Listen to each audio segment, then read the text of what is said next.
Hello Internet, it's Jason here from Godlike Productions, and I'm really happy to finally be showing off the band delays plugin, or the band, not the plugin, but the band delays algorithm for the H9000. And as those supporters of mine will no doubt know, this has been quite a difficult process to get up and running. I've done, I don't know, about 90 odd builds now, and yeah, a lot of bugs along the way to bring this to fruition. It's an extraordinarily complex plugin behind the scenes, and most of that is to do with the most of it's to do with the modulation matrix that we've got going on. So this is going to be free to my subscribers, and it will be a paid plugin to those of you not subscribed. So yeah, I certainly encourage you all to subscribe. Okay, so I'm just going to run through this plugin for you. For those of you that already have the plugin version of this from Eventide, it works very similar to that, except that I've also incorporated some of the original features from the H9000 model, and yeah, gone through the manual, and try to implement that algorithm as best I can. The algorithm itself, it will be in the manual, and I'll put it up on the screen, so hopefully you can see it now. And it's essentially what happens is that there is an input comes into here. It's a stereo input is combined into a sum mono, and then it goes into a delay network. Now, first of all, there's a feedback delay, which is basically the dry delay signal can be delayed, or sorry, the dry combined stereo signal can be delayed and fed back around to re-feed into the inputs. And then out of that, there is 8 discrete delay taps, and each of those has got a filter on top of that, and we can modulate a lot of stuff. What I've also implemented is at the back end is that after all the delays, there is also another feedback from the outputs that feeds back around to the inputs, and that's a stereo feedback. But it's sum to mono within the within the entry to the delay network. Okay, so let's get back to the screen. We'll show you what we've got here. So I'm just going to open this up so that you can see everything. Right. Hopefully you can see the mouse there. But first up, we've got the global section, and these are all the global settings. So, for example, these delay, frequency, Q, pan, and mix, these apply globally. So, for example, if we take this delay down to 50%, all of the delay times will be taken down to 50%. This also incorporates MIDI input, so we can actually have MIDI notes from a keyboard played, and it will then set the frequencies of the filters. And there's a number of ways in which those notes are intercepted and how they're then assigned to the different delays. And this is in the manual about how these different note modes work. So best up to read up in there. We've then got an expert and monitors on. So the monitors turns off monitoring options that we have down here, and expert turns off all of the, down the bottom there's a whole bunch of expert routings. It's a simpler way, but if we go down the bottom, you'll see that when we turn it on, we've got this modulation section down here. I tend to just leave them on, but if you want a simpler interface, I've given you the options there. We also have a MIDI sync, and this tells you whether or not the algorithm is receiving MIDI sync. One thing that's really important for this algorithm is that you must make sure that tempo mode is turned on. This is required to be able to pass the MIDI information into the algorithm, and then we've got a separate sync on and off here. So you can turn this sync on and off, and that affects some of these other parameters. For example, delay times can be now set in milliseconds.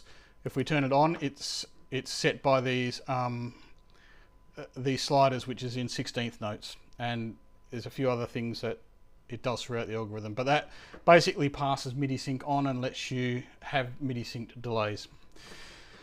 Next up, we've got our on switches. So there's 8 delays, and we can turn each of them off individually. So there we just have number 1, and all the rest of them are turned off. And when you turn that off, it actually takes it out of the algorithm, or out of the signal path. So even though you might have settings on it, turning it off will actually silence that particular delay. One other thing that is important to know is that kill dry is active in here. So if you turn kill dry on, it will completely get rid of any dry signal. So this mix parameter will essentially become a volume for the output parameters, which may be useful for you if you want to modulate it, for example, to make some tremolo effects or something like that. Okay, next up we've got the global mods here.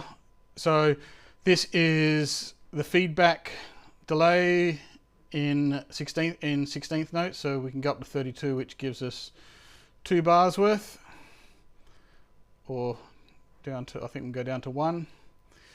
And then we have an input gain, so this allows you to make up gain within the algorithm. It's just a simple amp. Then we have our feedback. This is the internal feedback before the output, so this is the dry signal that gets fed back around. And then we have an output feedback, which is, again, as I described, those outputs that get fed back into the internal delay. All right, now we're going to talk about each of these Fs. So this is filter 1, tap 1, or function 1, whatever you want to call it, but this is really the delay, the filtered delay tap number 1, and they're all numbered, so all of these are identical. So let's just go through what we've got. We've got an on-off button again. This just replicates these ones.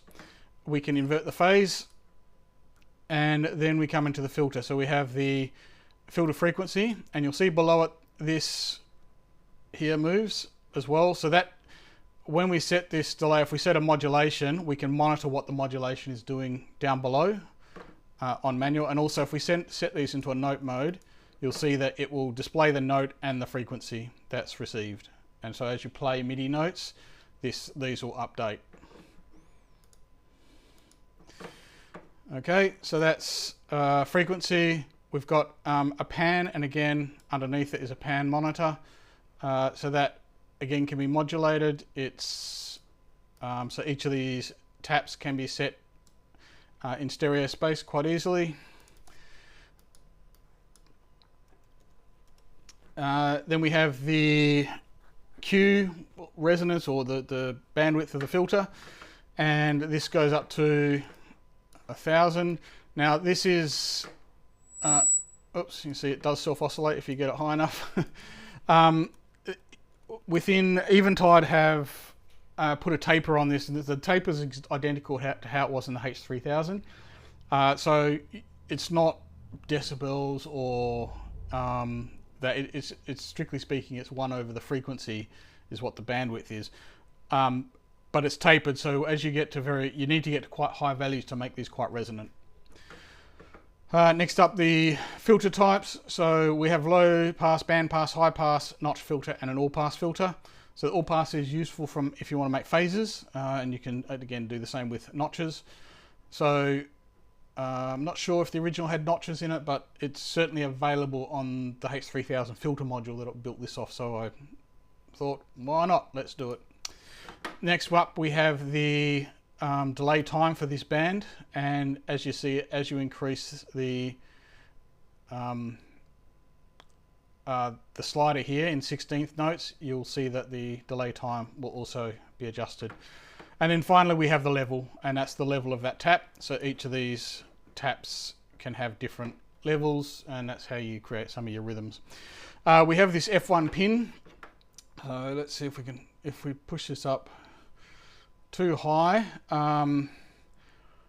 So if we dropped our tempo down, this will go to pinned.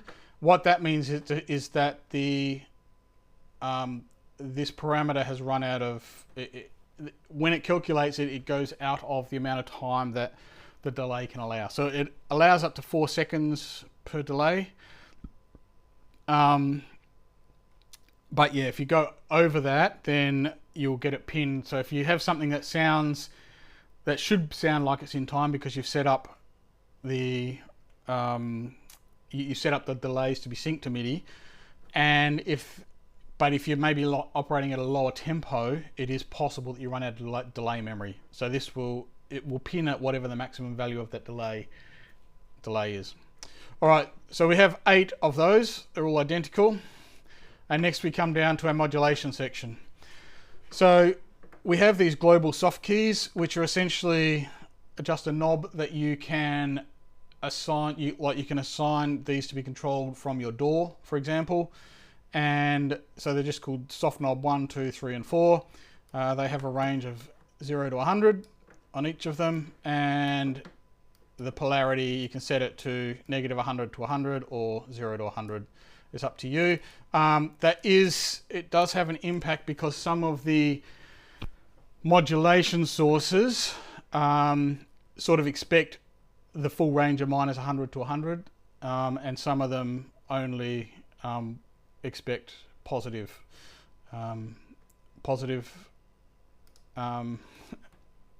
just unipolar ones. So if you're finding that you can't modulate a delay, or you can't modulate one of these sources below 50%, just go up and make sure that polarity is turned to -100 to +100, so it's bipolar. Next up we have a bunch of global MIDI knobs. Again, this is the same as what the plugin was and what was originally available on the H9000. One of the things that I have done here is that rather than hardwiring them, so I may create a version where these are hardwired in, but for now what happens is that the way that this is designed to be used is to be used in your DAW or in your sequencer, and you can learn these knobs in emotes. So get for example, Ableton Live can map these individual knobs to whichever input source you want. And that's sort of the way that I've designed this to work. Next up we have, these are the same list of MIDI sources that are available in the plugin.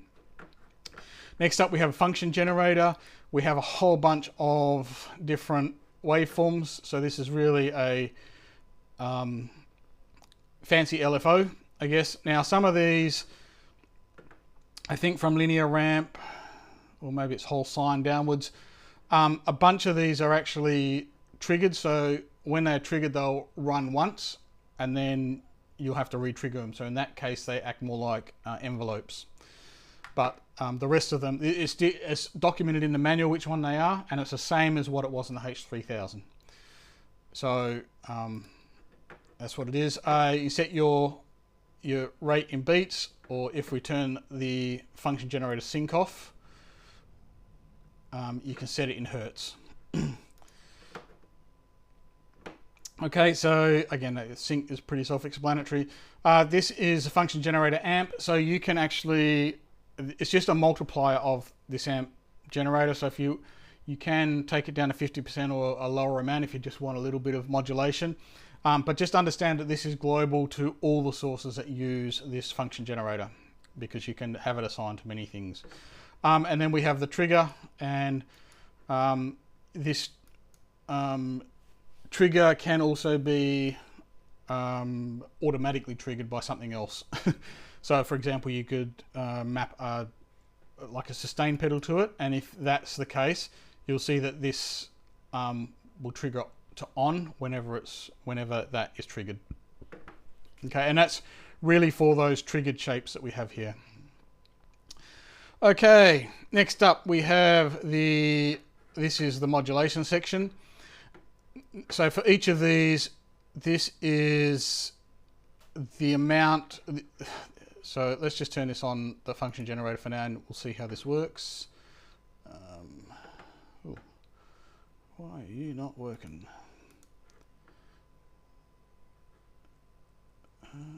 Oh, that's very odd.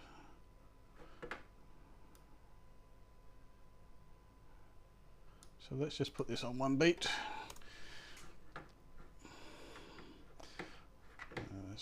maybe make it a little less erratic, put it back to 4 beats. Okay, so what you can see now is that this function generator is modulating our the delay time. So if we have a look up here, you'll see that all of these delay times are getting modulated, and it's basically by this delay, which is identical to this section here. So this lets you select your mod source. All of these work the same, and then you can set what your delay minimum is and delay maximum percentage. So we could maybe go 50% to 75%. Maybe that's the only range that we want it to modulate, and then that's basically how it works. It modulates between the 50 and 75%. As soon as you turn this to the off position though, this goes back to 0 to 100%, and these two are ignored.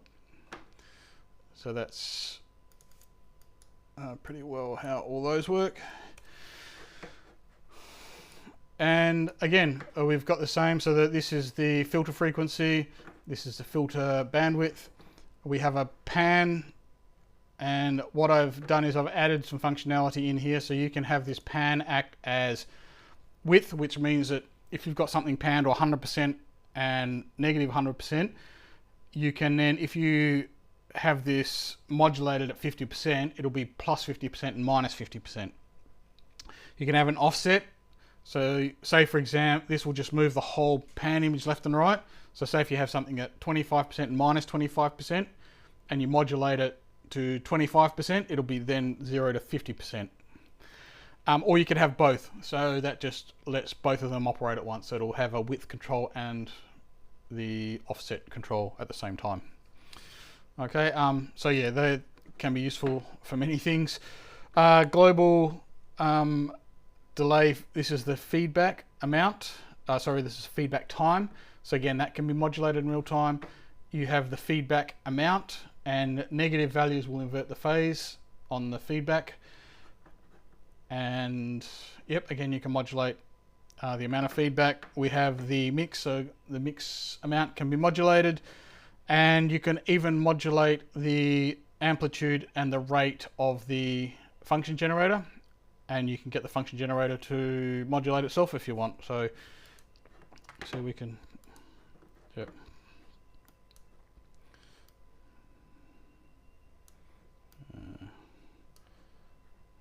Except it's not doing very much. I do not know why. But anyway, she said it was working. Hopefully I haven't found another bug, because that will really annoy me. And then you have the function generator trigger. So again, this can be modulated. Now, the way that this works is this gets triggered anytime a value goes above 0.5. So for a MIDI controller, that's when it goes above 64, it will trigger. It won't trigger at minus 64 though, so all the negative values for bipolar things like a pitch bend, for example, it has to hit the value of 64 before it will trigger. And same for the soft keys, if you have them in bipolar mode, it'll only trigger above plus 50, it won't trigger below minus 50. And that's the way that works.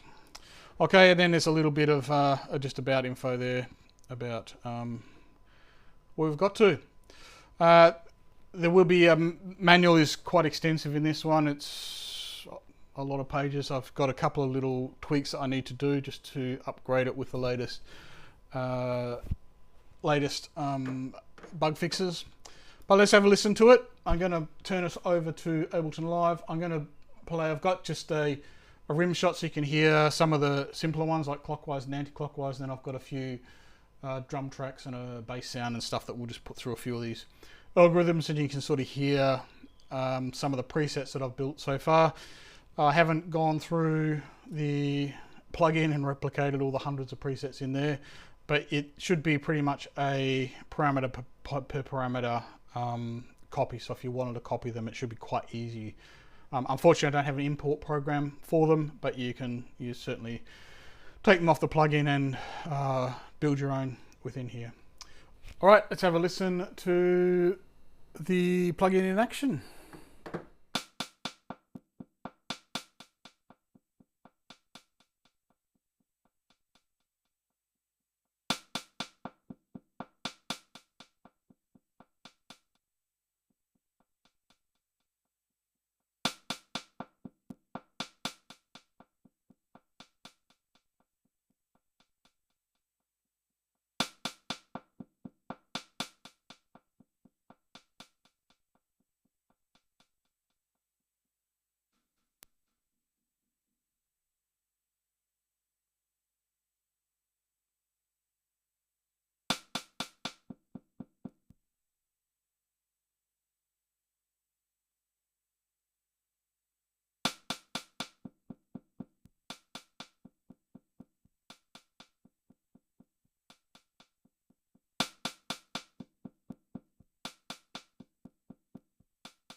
All right, I hope that gives you guys a little bit of a feel about what this algorithm can do.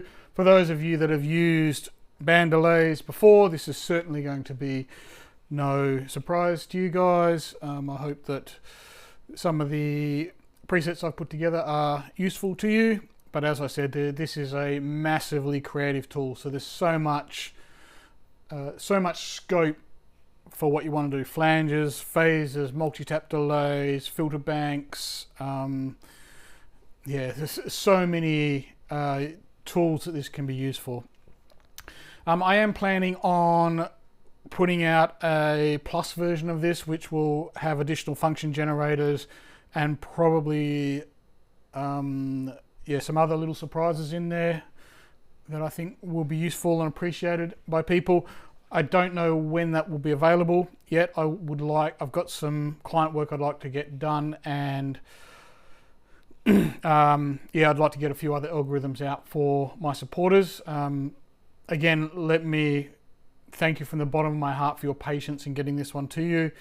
It has been a labor of love and a massive investment of my time to get this out. It's taken me far longer than I ever anticipated. So first of all, let me give my apologies for not getting it done faster. But just another massive thank you for your ongoing support over this time. So that's it for now. I'll put the link down below for the subscription link. So that'll be from buymeacoffee.com, and the link will be down there for my subscribers. So anyone that takes out the gold or VIP packages, the top two highest packages, will get this for free. And if you're on the lowest tier, you'll get this at a heavy discount. And yeah, that's about it for today. And if you've got any questions, please feel free to reach out either on the Eventide forums, the Godlike forums, or via Facebook, or on our contact page at godlikeproductions.com.au. All right, thanks everybody, and yep, hopefully by the time you guys see this video, the package will be out and available. Again, I'll put it on Facebook and all of the normal places, the forums and things like that, so you will know where to find it. All right, thanks guys, and I will see you again soon. Bye.